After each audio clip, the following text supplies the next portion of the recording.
In the previous part, we have gone through the worshipping place and the courtroom of Maharani Devi Ahilya Bai Holkar. Please go through the previous 2 parts, if you haven't seen them yet. Links are given in the description.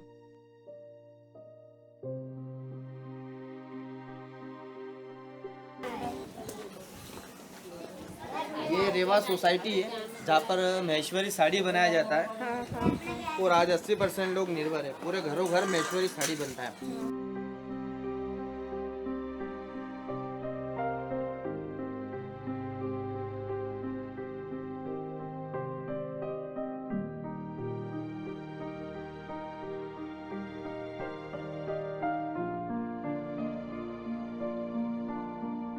तो यहाँ के एक राजा थे, राजा राज राजेश्वर कार्तिवीर्य सहस्त्रबाहु। विष्णु भगवान के हाथ में जो सुदर्शन चक्र था उन्हीं के अवतार थे और उन्हें दत्तात्रेय भगवान का वरदान था। तो उनके पास में 1000 भुजाएं मतलब 1000 हैंड मतलब 1000 हाथ थे उनके। जब समुद्र मंथन जो हुआ था तो मंथन के दौरान सबसे पहले उसमें विष धारण हुआ था जिसमें देवता और दानव आपस में लड़ रहे थे उसे हासिल करने के लिए कि इसे पीकर हम अमर हो जाएंगे। तो जब जो संकट आया था तो संकट को किसने हरा? स्वयं भोलेनाथ। पूरा विष उठाकर पी लिया तो वो कहाँ रुक गया था? यहाँ पर, जिसका नाम है नीलकंठ। तो वही नीलकंठ पे जो पसीना जो गिरा था वो विंध्याचल पर्वत पे गिरा था जिसका नाम है अमरकंठ। माँ नर्मदा जी का उद्गम वहीं से हुआ। माँ रेवा का माँ नर्मदा उन्हें क्यों बोला जाता है कि भोलेनाथ एक नर थे, नर से ही निकला हुआ पसीना है वो नर्मदा, इसलिए उन्हें नर्मदा बोला जाता है। तो वहाँ से निकलकर खंबात की खाड़ी में गुजरात में मिल चुकी है माँ नर्मदा। यहाँ के जो राजा थे, राजा राज राजेश्वर, उन्होंने कहा कि मैं आपसे शादी करना चाहता हूँ। तो मैया ने कहा कि ठीक है, आप मुझसे शादी करना चाहते हो तो पहले आप मुझे रोक लो।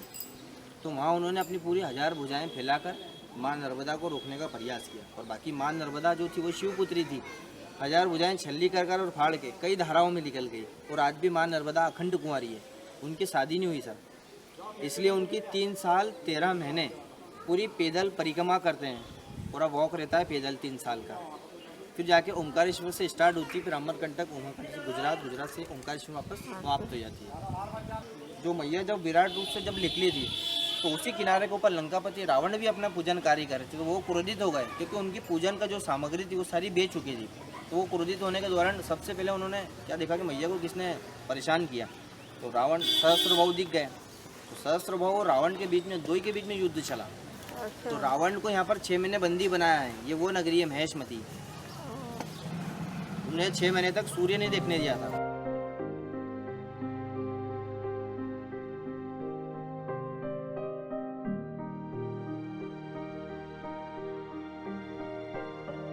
परशुराम जी के पिता जमदग्नि ऋषि, जिनके पास में कामधेनु गाय थी, जो समुद्र मंथन से उनको प्राप्त हुई थी, तो उनसे भी एक दिन उस रास्ते से गुजर रहे थे तो भोजन के लिए वहाँ पर गए। तो भोजन के दौरान उनसे काफ़ी डिमांड करने लगे कि मुझे ये चाहिए वो चाहिए। तो उनको पास में सारी चीज़ें, तो फिर उन्होंने भी दिमाग लड़ाया कि यार जरा सी कुटिया के अंदर इतना भोजन वगैरह सब कैसा आ रहा है। अंदर जाके उन्होंने देख लिया।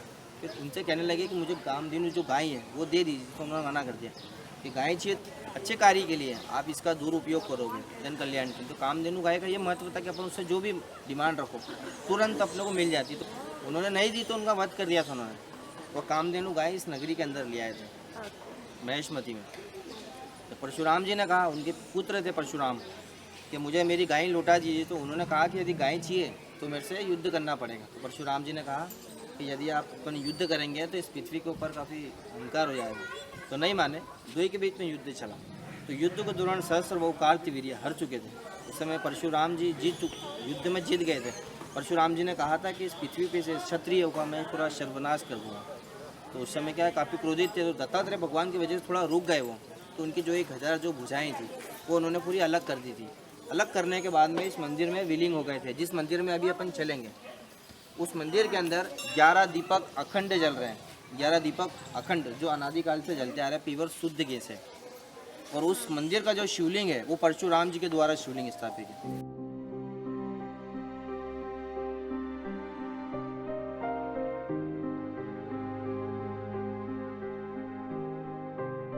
ये गुप्त काशी मंदिर है जो देवी अहिल्याबाई ने बनवाया कि मैं डेली काशी का जाऊंगी। उस समय क्या है कि काफ़ी लोगों के पास में पैसा नहीं होता था के हर तीर्थ पर जा सके। और बाकी मैया ने पूर्ण निर्माण यहाँ इस मंदिर का करवा दिया, बड़ा भव्य मंदिर बना दिया। तो हर सोमवार के दिन जो पालकी जो अपनों ने अभी जो देखा है जो लोकल नगर भ्रमण के लिए होता है वो इस तरफ भी लाया जाता है। और यहाँ से डायरेक्टली माँ नर्मदा के दर्शन भी होते हैं।